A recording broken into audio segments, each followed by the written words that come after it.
ಇವತ್ತು ಹುನಗುಂದ ಮತಕ್ಷೇತ್ರದ ನಮ್ಮ ಉಭಯ ತಾಲೂಕು ಇಳಕಲ್ಲು ಮತ್ತು ಹುನಗುಂದ ಎಲ್ಲ ಸಮುದಾಯದ ಇವತ್ತು ನಮ್ಮ ಗುರು ಹಿರಿಯರು, ತಾಯಂದಿರು, ಯುವಕರು ಬಂದು ಇವತ್ತು ಅವರು ಸ್ವಯಂ ಬಂದು ಮಾನ್ಯ ಮುಖ್ಯಮಂತ್ರಿಗಳಿಗೆ ಮತ್ತು ನಮ್ಮ AIC ಅಧ್ಯಕ್ಷರಂಥ ಸನ್ಮಾನ್ಯ ಮಲ್ಲಿಕಾರ್ಜುನ ಖರ್ಗೆ ಸಾಹೇಬರಿಗೆ ಮತ್ತು ಮಾಜಿ ಮುಖ್ಯಮಂತ್ರಿಗಳಂಥ ಸನ್ಮಾನ್ಯ ಸಿದ್ದರಾಮಯ್ಯ ಸಾಹೇಬರಿಗೆ ಮತ್ತು ನಮ್ಮ ಪಕ್ಷದ ಅಧ್ಯಕ್ಷರಂಥ BK ಹರಿಪ್ರಸಾದ್ ಅವರ ಹತ್ರ ಮನವಿ ಮಾಡಿಕೊಳ್ಳೋದಕ್ಕೆ ಇವತ್ತು ಬಂದಿದ್ದಾರೆ. ಸಾವಿರಾರು ಸಂಖ್ಯೆಯಲ್ಲಿ ಇವತ್ತು ಬಂದಿದ್ದಾರೆ. ಅವರ ಈಗಾಗಲೇ ಮಾನ್ಯ ಮುಖ್ಯಮಂತ್ರಿಗಳು ಸಮಯವನ್ನು ಕೋರಿದ್ರು. ಆ ಸಮಯದಂತೆ ಮಾನ್ಯ ಮುಖ್ಯಮಂತ್ರಿಗಳು ಕೂಡ ಅವರಿಗೆ ಅವಕಾಶವನ್ನು ಕಲ್ಪಿಸಿಕೊಟ್ಟಿದ್ದಾರೆ.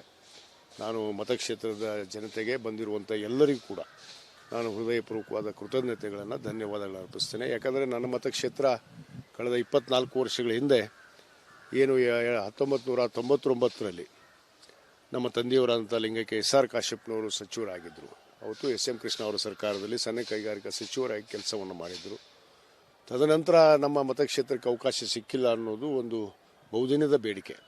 ಯಾಕಂದರೆ ಜಿಲ್ಲೆಯಲ್ಲಿ ಅನೇಕ ತಾಲೂಕುಗಳಿಗೆ ಇವತ್ತು ಸಚಿವ ಸ್ಥಾನ ಸಿಕ್ಕಿದ್ದು ಕೂಡ ಇವತ್ತು ಉದಾಹರಣೆ ಇದೆ.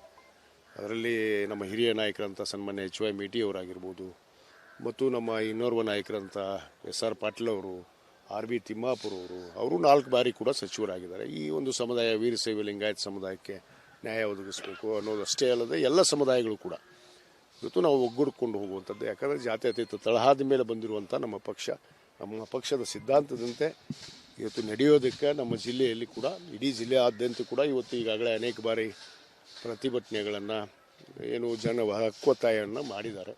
ಅದೇ ರೀತಿ ಇವತ್ತು ಕೂಡ ಹಕ್ಕೊತ್ತಾಯಕ್ಕೆ ಬಂದಿದ್ದಾರೆ. ಖಂಡಿತವಾಗಿ ಎಲ್ಲರನ್ನ ಭೇಟಿ ಮಾಡಿ ಮನವರಿಕೆಯನ್ನು ಮಾಡಿಕೊಡುವಂಥ ಕೆಲಸ ಮಾಡ್ತಾ ಇದ್ದಾರೆ. ಖಂಡಿತವಾಗಿ ಅವಕಾಶ ಸಿಕ್ಕದಲ್ಲಿ ಖಂಡಿತವಾಗಿ ನಾನು ಕೂಡ ಸೇವೆ ಮಾಡೋದಕ್ಕೆ ಸಿದ್ಧಿದ್ದೀನಿ.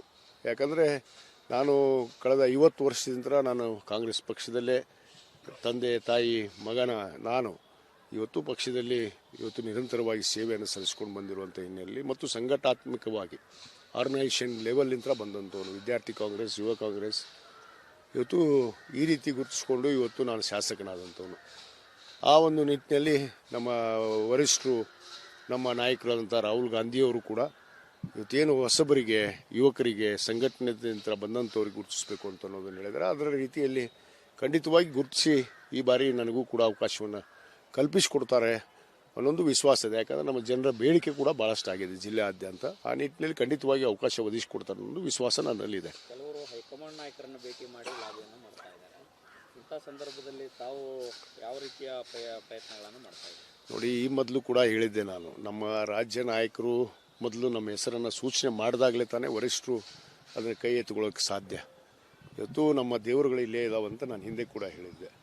ಅದು ಒಂದು ನಮ್ಮ ಹಿಂದಿನ ಮುಖ್ಯಮಂತ್ರಿಗಳಂತ ಸಿದ್ದರಾಮಯ್ಯ ಸಾಹೇಬರಾಗಿರ್ಬೋದು, ನಮ್ಮ ಕರ್ನಾಟಕ ಪ್ರದೇಶ ಕಾಂಗ್ರೆಸ್ ಸಮಿತಿಯ ಹಿಂದಿನ ಅಧ್ಯಕ್ಷರು ಸನ್ಮಾನ್ಯ DK ಶಿವಕುಮಾರ್ ಸಾಹೇಬರಾಗಿರ್ಬೋದು. ಯಾಕಂದರೆ ಎಲ್ಲ ಹಂತದಲ್ಲಿ ನಮ್ಮನ್ನು ನೋಡಿದ್ದಾರೆ. ಅವರು ಯಾವ ರೀತಿ ನಾವು ಸಂಘಟನೆಯನ್ನು ಮಾಡಿದ್ವಿ, ಪಕ್ಷಕ್ಕೆ ಒಳ್ಳೆತನವನ್ನು ಮಾಡಿದ್ವಿ ಅನ್ನೋದು ಕೂಡ ಅವ್ರಿಗೆ ಮನವರಿಕೆ ಇದೆ.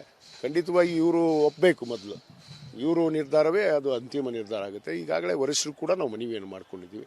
ಸಂದರ್ಭ ಬಂದರೆ ವರಿಷ್ಠರು ಕೂಡ ಭೇಟಿಯಾಗಿ ಇನ್ನೊಮ್ಮೆ ಮನವರಿಕೆಯನ್ನು ಮಾಡಿಕೊಡುವಂಥ ಕೆಲಸ ಖಂಡಿತವಾಗಿ ಮಾಡ್ತೀವಿ. ಖಂಡಿತವಾಗಿ ವಿಶ್ವಾಸ ಇದೆ, ಹೊಸ ಮಕ್ಕಳಿಗೆ, ಹೊಸ ಜಿಲ್ಲೆಗಳಿಗೆ, ಎಲ್ಲ ಜಿಲ್ಲೆಗಳಿಗೂ ಪ್ರಾತಿನಿಧ್ಯವನ್ನು ಕೊಡ್ತಾರೆ ಅನ್ನೋ ಒಂದು ವಿಶ್ವಾಸ ನನ್ನಲ್ಲಿದೆ.